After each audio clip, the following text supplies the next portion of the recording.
मुझे कहाँ फुर्सत मैं मौसम सुहाना देखूं।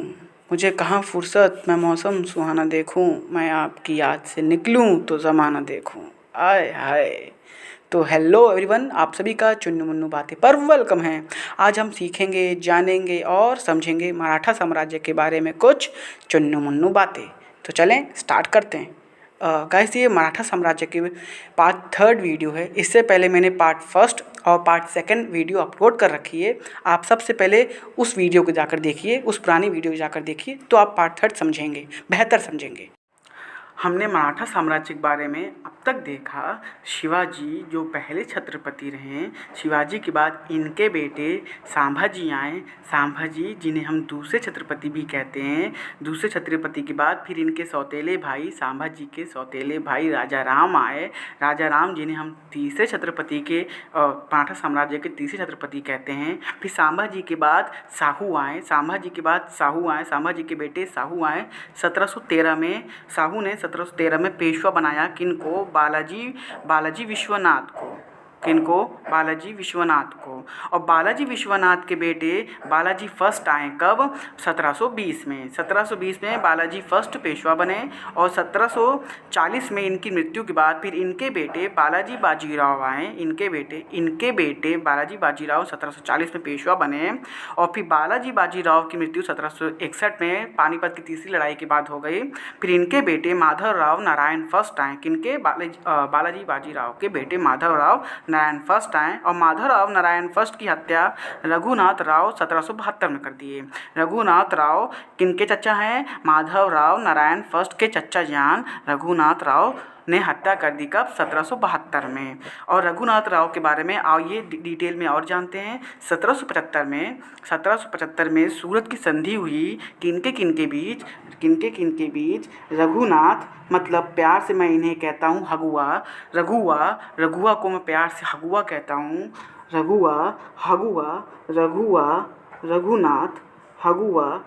रघुनाथ उर्फ हगुआ और छछूंदर, मतलब ब्रिटिशर को मैं प्यार से छछूंदर कहता हूँ। रघुनाथ छछूंदर उर्फ ब्रिटिशर्स,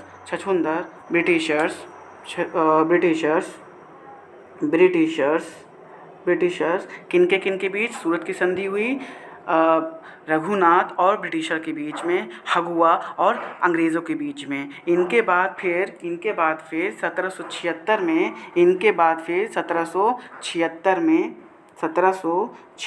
में एक संधि हुई फिर से इन्हीं दोनों के बीच में, पुरंदर की संधि हुई। किनके बीच में? पुरंदर की संधि हुई। किनके बीच? पुरंदर की संधि हुई है और हगुआ और छछूंदरों के बीच। हगुआ और छछूंदरों के बीच में फिर से 1776 एक साल बाद पुरंदर की संधि हुई। किनके बीच? फिर से उन्हीं दोनों के बीच में, हगुआ मतलब रघुनाथ और छछूंदर मतलब ब्रिटिशर्स। इन्हीं दोनों के बीच में पुरंदर की संधि हुई। फिर इनके बाद 1775 में 1775 से 1782 तक 1775 से 1782 के बीच में फर्स्ट एंग्लो मराठा वॉर शुरू हुआ।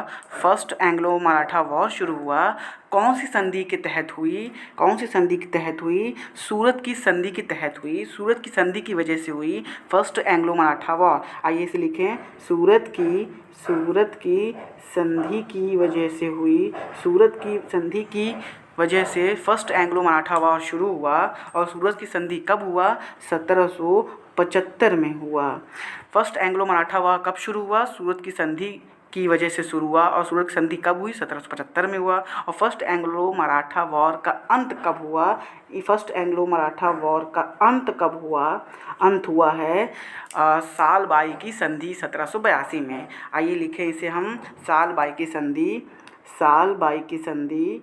1782 साल बाई की संधि 1782 में हुआ। कब? 1782 में हुआ। किनके बीच? 1782 हुआ। और साल बाई की संधि किनके बीच हुई है? ये हुआ है उस समय बंगाल के गवर्नर जनरल वॉरेन हेस्टिंग और हुआ है किनके बीच? नाना फडणवीस के बीच। किनके बीच? नाना फडणवीस के बीच। फडणवीस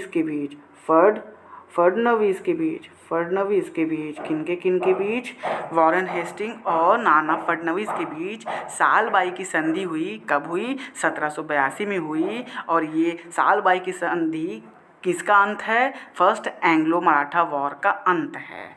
किनके बीच हुई? वॉरेन हेस्टिंग और नाना फडणवीस के बीच हुई। और नाना फडणवीस किनके मेंबर थे? नाना फडणवीस 12 सभा मतलब 12 काउंसिल के इम्पॉर्टेंट मेंबर थे। और इनके अलावा महानजी सिंधिया भी इम्पॉर्टेंट मेंबर थे। आइए इसे हम लिखें। नाना फडणवीस 12 सभा के मतलब 12 काउंसिल के इम्पोर्टेंट मेंबर थे। कौन? नाना फडणवीस। और इनके अलावा इम्पोर्टेंट मेंबर एक और व्यक्ति हैं जिन्हें हम महदजी सिंधिया भी कहते हैं। महदजी सिंधिया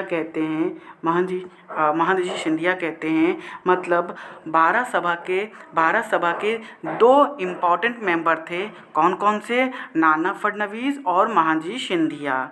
नाना फडणवीस और वॉरेन हेस्टिंग के बीच कौन सी संधि हुई? साल बाई की संधि हुई। कब हुई? 1782 में हुई। और ये साल बाई की संधि किसका अंत था? फर्स्ट एंग्लो मराठा वॉर का अंत था। और फर्स्ट एंग्लो मराठा वॉर कब से कब तक चला? 1775 से 1782 लंबा चला। इनके बाद 1802 में बसीन की संधि हुई। 1802 में बसीन की संधि हुई। किनके बीच? बसीन की संधि हुई है रघुआ के पुत्र बालाजी सेकंड और ईस्ट इंडिया कंपनी के बीच में। आइए इसे लिखें हम। बसीन की संधि हुई रघुआ का पुत्र बालाजी सेकंड और ईस्ट इंडिया कंपनी के बीच बसीन की संधि हुई। इनके बीच बसीन की संधि बालाजी सेकंड और ईस्ट इंडिया कंपनी के बीच। बालाजी सेकंड किनके बेटे हैं? बालाजी सेकंड बेटे हैं किनके? रघुनाथ राव के। रघुनाथ राव कौन है? बेटे हैं। बालाजी सेकंड किनके बेटे हैं? रघुनाथ राव के बेटे हैं। रघुनाथ राव वही हैं जिन्होंने बालाजी बाजीराव के बेटे माधव राव नारायण की हत्या कर दी। वही है रघुनाथ राव। और रघुनाथ राव के बेटे बालाजी सेकंड है। और 1802 के बाद 1803 में 1803 से 1805 तक सेकंड एंग्लो मराठा वॉर शुरू हुआ। किनके बीच? एक तरफ सिंधिया और भोसले थे। और दूसरी तरफ अंग्रेज़ थे मतलब ब्रिटिशर थे। ब्रिटिशर्स के बीच में थे। इन दोनों के बीच में युद्ध हुआ। सेकेंड एंग्लो मराठा वॉर किनके बीच? सिंधिया भोसले वर्सेस ब्रिटिशर के बीच हुआ। भोसले और ब्रिटिशर के बीच एक संधि हुई जिन्हें हम कहते हैं देवगांव की संधि। सिंधिया और ब्रिटिशर के बीच सिंधिया और ब्रिटिशर के बीच सुरजी अर्जुन गांव की संधि हुई। अर्जुन गांव की संधि हुई। सुरजी या मैं इसे प्यार से भुर्जी भी बोलता हूँ। सुरजी अर्जुन गांव की संधि हुई। सुरजी अर्जुन गांव की संधि हुई। कब हुई? उसी साल 1803 में। कब हुआ? 1803 में। कब हुआ? 1803 में। किनके बीच सुरजी अर्जुन गांव की संधि हुई? सिंधिया और ब्रिटिशर के बीच में। और देव गांव की संधि किनके बीच? भोंसले और ब्रिटिशर के बीच। और ये किनके बीच में ये वॉर हुआ? सेकेंड एंग्लो मराठा वॉर के इनके बीच में हुआ था। कब हुआ second Anglo Maratha war? 1803 1805। Anglo Maratha war शुरू हुआ, ये हुआ इन्हीं के थर्ड एंग्लो मराठा वॉर में एक संधि साइन हुई जिन्हें हम कहते हैं मंदसौर की संधि।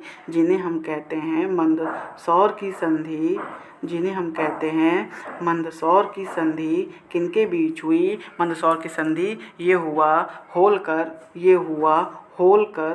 होलकर और ईस्ट इंडिया कंपनी या फिर अंग्रेज़ों के बीच में। कुछ भी लिख दो, ईस्ट इंडिया कंपनी या फिर ब्रिटिशर लिख दो, कोई फ़र्क नहीं पड़ता। ये हुआ ईस्ट इंडिया कंपनी या फिर ब्रिटिशर के बीच में। मंदसौर की संधि किनके बीच हुई? होलकर और ईस्ट इंडिया कंपनी के बीच में। और मंदसौर की संधि वो कौन सा वॉर था? थर्ड एंग्लो मराठा वॉर था। और ये थर्ड एंग्लो मराठा वॉर कब से कब तक चला? 1817 से 1819 चला। अब होलकरों ने अपनी राजधानी किसको बनाया था? होलकरों ने अपनी राजधानी इंदौर को बनाया। किसको? इंदौर को। इसे रेड पेन से लिख देते हैं, इंदौर को बनाया। होलकरों ने अपनी राजधानी इंदौर को बनाया। इनके अलावा कुछ इम्पोर्टेंट राजधानी है, उसे मैं लिख देता हूँ। होलकरों ने अपनी राजधानी इंदौर को बनाया।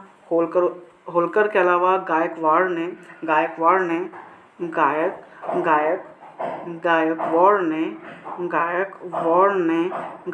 ने अपनी राजधानी बड़ौदा को बनाया। लिख देते हैं इसे। होलकरों ने अपनी राजधानी इंदौर को, गायकवाड़ों ने अपनी राजधानी बड़ौदा को और इनके अलावा पेशवा ने अपनी राजधानी पुणे को बनाया। इनके अलावा भोसले ने अपनी राजधानी नागपुर को बनाई। किसको बनाई? नागपुर को बनाई, जो आज के महाराष्ट्र में है। और इनके अलावा छत्रपतियों की राजधानी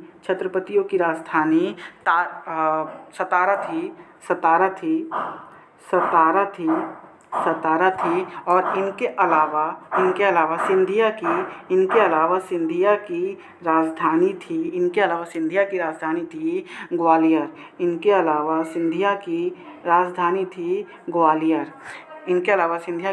थी ग्वालियर। ये सारी इम्पोर्टेंट राजधानी है मराठा साम्राज्य के। होलकर की इंदौर, गायकवाड़ की बड़ौदा, पेशवा की पुणे, भोसले के नागपुर, छत्रपति की सतारा और सिंधिया के ग्वालियर। तो क्लास आज के लिए इतना ही।